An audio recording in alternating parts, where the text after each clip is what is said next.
What's up, guys? Welcome back to Newswave. Well, it looks like the Switch 2 is heading into its first holiday season with a ton of momentum after some of the numbers that were revealed yesterday for Nintendo in the US, showing their new hybrid system sitting in some pretty lofty company. We'll go over all of that here today. Also, we are going to be talking about a major hack that has taken place for Discord, and now with some new information showing it's actually a lot worse than we were originally thinking. And we'll also be talking about a game that was reportedly canceled from Ubisoft. That has the internet really concerned over just how safe some of these companies are going to be playing it going forward, but we'll go over all of that here today. Guys, if you enjoy these videos, make sure you hit that like button, helps out a ton, and if you're new here to the SpawnWave channel, make sure you subscribe down below, and of course, members for the channel do get Newswave early. If you would like to learn more about that, click the join button or link in the description down below. And we're going to start today with Game Pass games for the month of October. Now, this is kind of all over the place because they have 3 tiers now, and they list them along with different games. So we have Essential, Premium, or Ultimate. Let's head over here. This is over on news.xbox.com. And we'll start at the top. What's available now: Supermarket Simulator, cloud, console, and PC.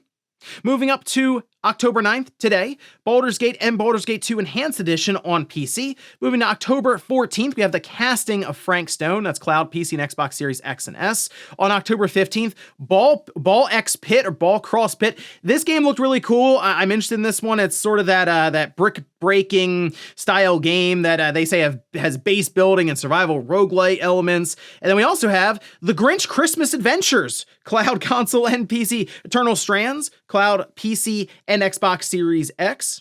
He is coming. That's a game preview on PC on October 15th. Then Ninja Gaiden 2 Black, that going into Game Pass Premium. We have PAX Day, that's October 16th on PC.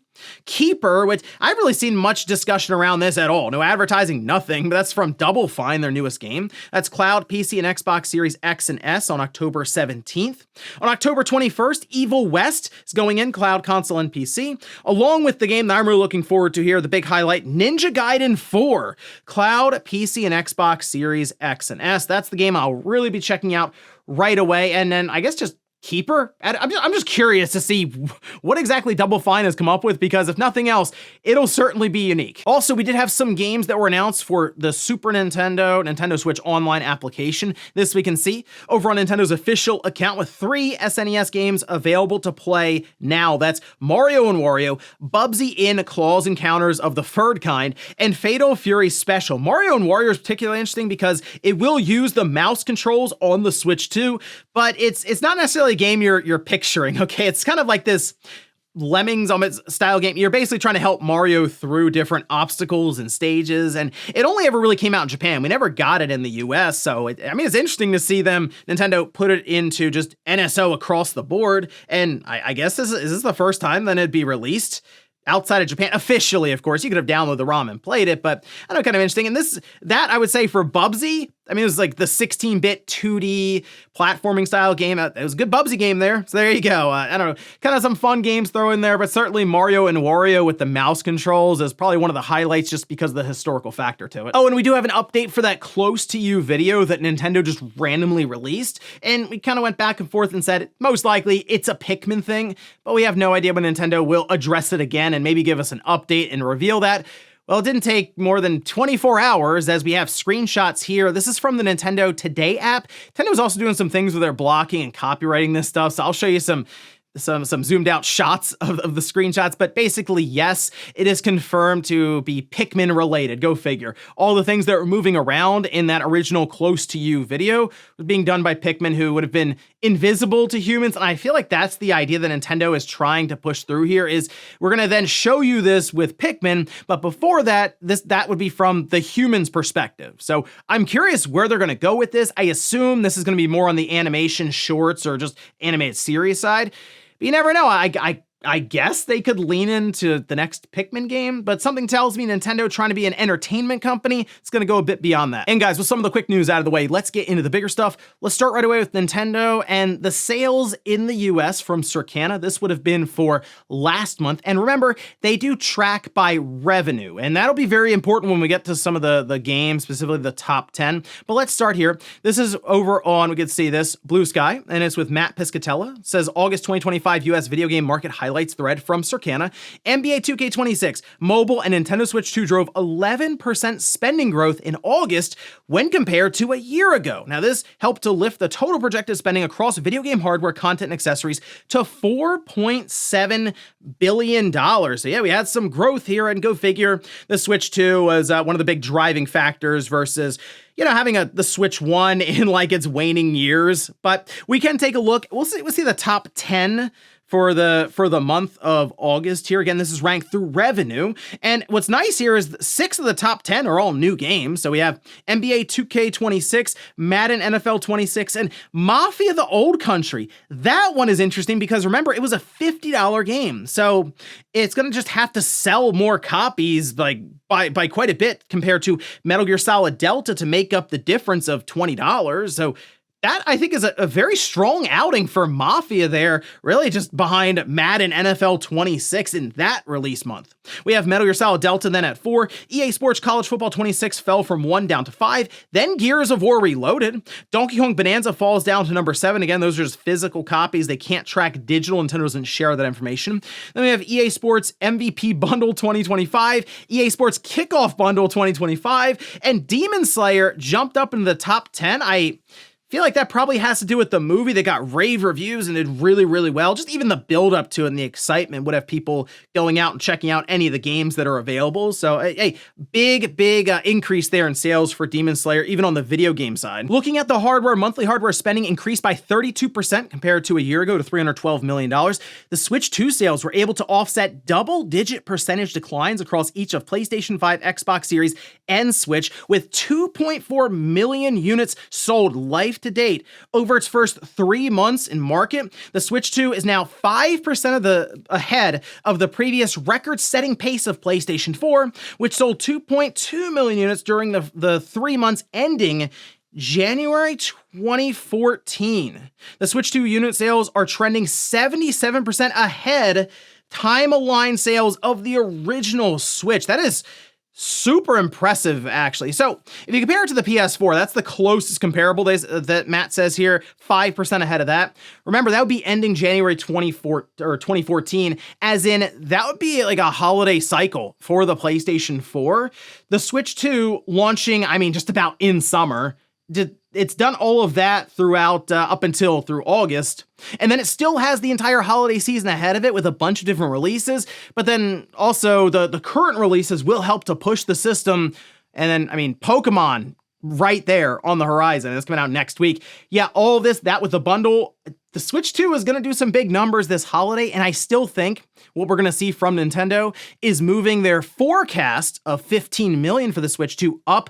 I'm thinking they go up to 16 million, and then maybe they have to go up even further, but I'm just going to play it safe and say they push their forecast from 16 to 17.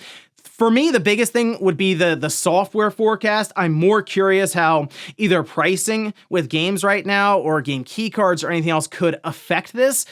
But it seems like for now, people are buying the systems. They have no problem, selling whatever Nintendo can produce and then put on store shelves. And I think that's something that will just accelerate throughout the holiday season and certainly into the beginning of next year. Next up, let's talk about a major hack that has taken place with Discord. And this is pretty serious because, as you're going to see, we'll go through the story, eventually gets to the point where we're dealing with IDs that were submitted for verification. And that has, of course, been a source of paranoia in general. Putting your ID online, this story, not really going to help with any of that. Let's take a look, though. This we can see from Discord previews. Started on September 20th, Discord experienced a security incident involving its customer service platform. This incident resulted in the exposure of users' names, usernames, email addresses, limited payment information, IP addresses, and messages exchanged with customer service. So Discord sent out an email just to make everyone aware, and they kind of left it at that, at least until yesterday, when VX Underground, and look, VX Underground will kind of follow a lot of the stuff that happens online, a large collection of malware source code samples, papers on the internet, and they just kind of keep an eye out on this stuff. So we've seen them before with different ransomware events and things that were happening. They say Discord is being extorted by the people who compromised their Zendesk instance. They've got 1.5 terabytes of age verification related photos. They say over 2 million photos. So 2.1 million potential Discord users. it could have their IDs out there in this, apparently in this extortion thing going down. Now, we did have a response. This was to The Verge, so good to see they did reach out and try to at least get some information here. And Discord says 70,000 users may have had their government IDs leaked in the breach. And this was from spokesperson New Wexler, talking to The Verge, saying, following last week's announcement about a security incident involving a third-party customer service provider, we want to address inaccurate claims by those responsible that are circulating online. First, as stated in our blog post, this was not a breach of Discord, but rather a third-party service we use to support our customer service efforts. Second, the numbers being shared are incorrect and part of an attempt to extort a payment from Discord. Of the accounts impacted globally, we have identified approximately 70,000 users that may have had government ID photos exposed, which our vendor used to review age-related appeals. Third, we will not reward those responsible for their illegal actions. Oh, okay, it's just 70,000 customer IDs out there. Like I said, this isn't going to make people feel more confident about the idea of putting your ID online for age verification, because a platform just needs to make sure you're old enough to check out this this M-rated game, or just use a platform that needs to be 13 plus. This is the thing. We're running into this more and more now, and this is something that is going to keep happening, I believe, because the reason this is all going down, clearly, is around money, because the group is trying to extort money from Discord, and Discord use Zendesk, so all people know is that somewhere in between, their ID was taken despite them working with Discord, who then rerouted you to Zendesk. You can kind of see where it gets lost, but for the most part, the person affected just cares that their ID is just like part of this whole extortion thing now, and they just want it off the internet.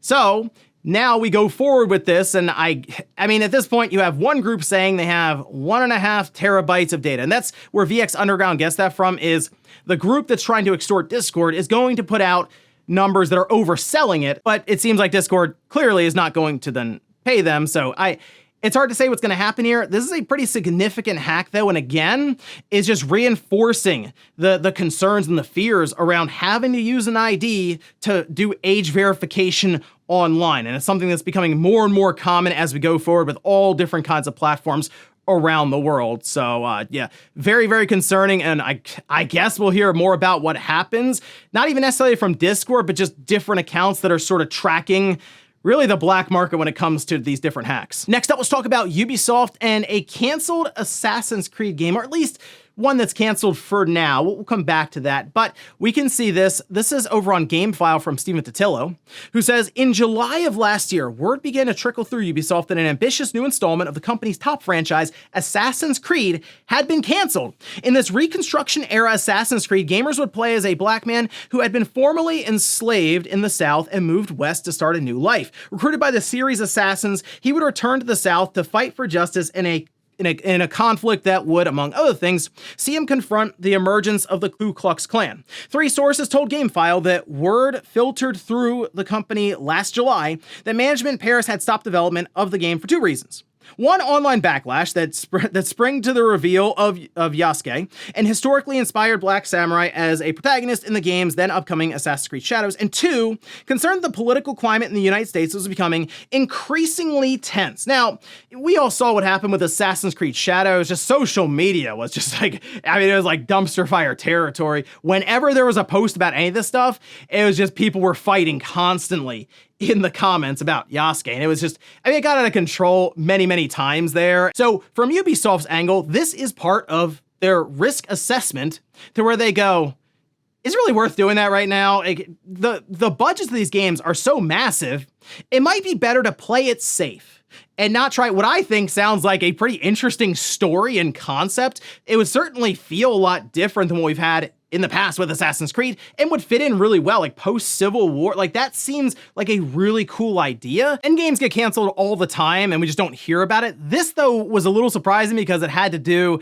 with the social media response to Yasuke. And for me, though, this would have been different because people were just annoyed about how accurate the historical nature was for Yasuke, as opposed to this being a historical setting. And yeah, Assassin's Creed historical fiction, I get all that. This would be a historical setting that would make sense for most people out there, I feel like. It'd be an original character, and I think it would be a really interesting thing to have seen. But Ubisoft got cold feet around all the backlash and just the controversy and arguing that was going on on social media around Assassin's Creed Shadows that, yeah, probably made that thing a nightmare to try to market. This is something that maybe in the future could come back around, but the risk for these games and the budgets associated with them, it is getting more and more into play it safe territory, which is a shame because we've talked about games in general as being more art than anything else. And sometimes you go against the grain and you put out what you want. And if it's a good game, it should break through, we feel like. The thing is, though, would Ubisoft have really been able to pull this off? I think that's another question for this whole thing with writing and characters, and could they have done it? Maybe, but it's not like a sure thing. It's not like you look at this and go, oh, Rockstar was gonna roll in and that was gonna be their concept for the next Grand Theft Auto or Red Dead Redemption or, something like that. Not necessarily on that level, but I would have at least liked to see what they'd come up with here. But yeah, it seems like social media, even in that sense, with the response to Assassin's Creed Shadows, steered them away from this completely. Not that there's, another 5 or 6 Assassin's Creed games, I'm sure, that are lined up over the next decade, but this is one I would have liked to have seen come out just to see what they would have come up with, and one that I think would have been a very unique game for Assassin's Creed, which nowadays is something that is like half the battle, trying to have your game stand out. And in our last bit of news, let's talk about Clair Obscure Expedition 33. We have an update around sales and then an update for new content for the game. This we can see though, this is over on the Expedition 33 website, where they cite 5 million copies have sold. That's super impressive. In half a year, they've sold 5 million copies. Really, really cool stuff here for Sandfall. Obviously a smaller studio, but having that kind of success for their first big game is awesome. And because of this, they're putting out an update that's going to have all kinds of new stuff as a big thank you. A new playable environment, taking the characters of Expedition 33 to a brand new location with new enemy encounters and surprises to discover. Challenging new boss battles for late game players to overcome, new costumes for each member of the expedition, new text and UI. So they're going to be doing more localization here with it being supported. They say the supported languages to 19, and then just more to come. So I do like this as just an update they're putting out with all this additional content. This is a game though that you got to go back and play an hour to get used to everything again and kind of remember where you are with your setups and the pairing, the dodging, the timing. But we'll get back to it, especially if they do have, they say, a new area and a bunch of other things I'm sure attached to it. So really cool stuff to see a game like Expedition 33 continue to have this level of success. It's a game that I believe will be right there in the front running to win Game of the Year in December. And right now still, it's my pick for Game of the Year. So really cool stuff for sales and more content coming to the game from Sandfall. And before we go to the comment of the day, we'll take a look at the poll that I posted up yesterday, where I ask, roughly how many new games do you buy per year? Okay, 50% say 3 to 6, 25% say 1 to 2, 15% 7 to 12. Wow, 11% of you you're just rolling. You're just 12 games, 1 game a month minimum then. Wow, that one is pretty impressive because you start to realize how little time you have then when you have that many games rolling in. But there was a report actually that was put out that mentioned that majority of gamers, 60% or something, buy 2 or fewer games per year. And a lot of that does come down to, I'm sure, the live service stuff, the multiplayer stuff, really eating up a lot of time. And if it's free to play, I mean, then you're putting more money into things like skins or battle passes than premium purchases. And look, we've seen it already with Sony themselves in their reports that more than half of all money that flows through the PlayStation storefront is in those live service free-to-play games. So that figure, while it jumped out to me at first, is like, whoa, okay, that doesn't seem like a lot of games being sold then, but then you realize, yeah, there's a lot of other things people can be playing outside of having to buy all these $50, $60, $70 games. And we'll finish up with the comment of the day as you're seeing here. This was from Star Super, who says, I think Who is Emio was more mysterious because it was spooky and nobody suspected it would be a Famicom Detective Club game of all things, while there's not a lot of fun theories with Close to You because it's always either Pikmin or Rosalina. Yeah, I think it was just so obvious it was Pikmin, at least from my viewpoint here. I didn't really think of much else outside of that, so it was pretty cut and dry. And then 24 hours later, Nintendo just confirmed it. Emio, Who is Emio? That sat for a little while, and I'm not the biggest Famicom Detective Club person. Those games don't really click with me. So when I saw what the reveal was, it was kind of disappointing, to be honest, for me, because I was thinking, whoa, Nintendo, maybe they're making a horror game. Well, that would be weird, and it's M-rated, and it ended up kind of go in a direction I wasn't like super excited for. But hey, Famicom Detective Club fans were really excited, so there's that. But for me, it was like, oh, all right then. And ladies and gentlemen, that's going to do it here for Newswave. If you enjoyed this video, guys, hit that like button. If not, hit the dislike. Leave comments down below about everything we talked about here today. If you missed yesterday's Newswave, I'll leave it up here in a card. Or maybe you wanted to see exactly what is inside the Switch 2 and what Nintendo didn't necessarily tell you about the hardware. I did a whole breakdown in a video, and I'll leave that right below it. Thanks, guys, for watching, and I'll see you next time.